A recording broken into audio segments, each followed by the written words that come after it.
Hello friends, स्वागत आहे तुमचं पुन्हा एकदा बाईटशीट प्रणू चॅनलमध्ये। आज बाईटशीट प्रणूमध्ये आपण अगदी इन्स्टंट असे ब्रेड पकोडे बनवणार आहोत। जेव्हा घरी एक दोनच ब्रेड उरलेले असतात ना, तेव्हा त्याचं काय करायचं असा प्रश्न पडतो। अशा वेळी तुम्ही ह्या दोन ब्रेड पासून सुद्धा बरेचसे ब्रेड पकोडे बनवू शकता।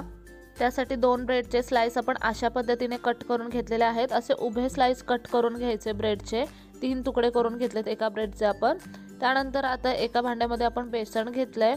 साधारणतः 1.5 चमचाभर बेसन घेतलंय। त्याच्यानंतर 1 चमचा लाल तिखट टाकलंय, पाव चमचा हळद, चवीप्रमाणे मीठ, 1 चमचा ओवा, 1 चमचाभर इतकं तीळ टाकलेले आहेत। यामध्ये आता आपल्याला बारीक चिरलेली कोथिंबीर टाकायची, म्हणजे खूप जास्त बारीक पानं पण चिरून नाही घ्यायची। कोथिंबीरीची पानं दिसली पाहिजेत आणि थोडीशी मेथीची पानं पण टाकलेली आहेत।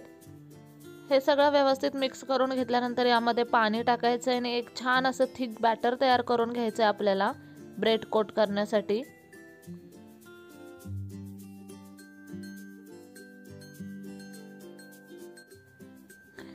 इथे तुम्ही पाहू शकता एक्झॅक्टली ह्या कन्सिस्टन्सीमध्ये आपण बॅटर तयार करून घेतलेले आहे। आता ब्रेड पकोडे फ्राय करण्यासाठी आपल्याला सगळ्यात पहिल्यांदा एका कढईमध्ये तेल घ्यायचं आहे। तेल छान असं गरम झाले की ब्रेडचा एक स्लाइस आपण इथे घेतलेला आहे, तो आपल्याला ह्या बॅटरमध्ये डिप करायचा आहे। दोन्ही बाजूने बॅटर अगदी व्यवस्थित लावून घ्यायचं आहे आणि आता एक एक करून हा ब्रेड आपल्याला तेलामध्ये सोडून घ्यायचा आहे।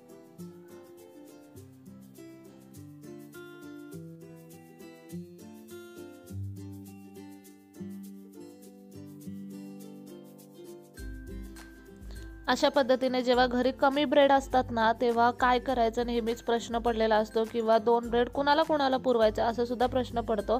त्यावेळी तुम्ही हा नाश्ता डेफिनेटली बनवू शकता। मुलांच्या टिफिनमध्ये सुद्धा हा नाश्ता देऊ शकता, मुलं पण खूप आवडीने खातील।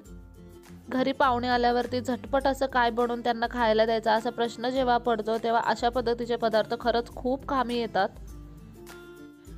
मीडियम लो फ्लेमवरती ब्रेड पकोडे दोन्ही बाजूने अगदी मस्त असे फ्राय करून घ्यायचेत आपल्याला।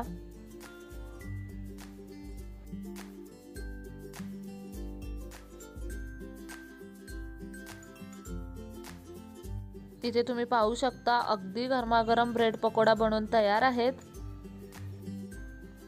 पुदिन्याची चटणी, टोमॅटो सॉस, शेजवान चटणी, मायोनीज कशाही सोबत हे पकोडे अगदी अप्रतिम लागतात।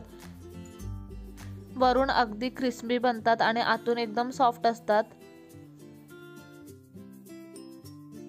खूप इन्स्टंट अशी ही ब्रेड पकोड्यांची रेसिपी आहे, अगदी खायला मस्त लागतात। नक्की ही सोपी रेसिपी तुम्ही घरी ट्राय करून पहा। आजचा व्हिडिओ कसा वाटला कमेंट बॉक्समध्ये नक्की सांगा। चला तर मग पुन्हा भेटू अशाच एका नवीन व्हिडिओ सोबत। तोपर्यंत मस्त खा, भरपूर फिरा आणि आनंदी रहा।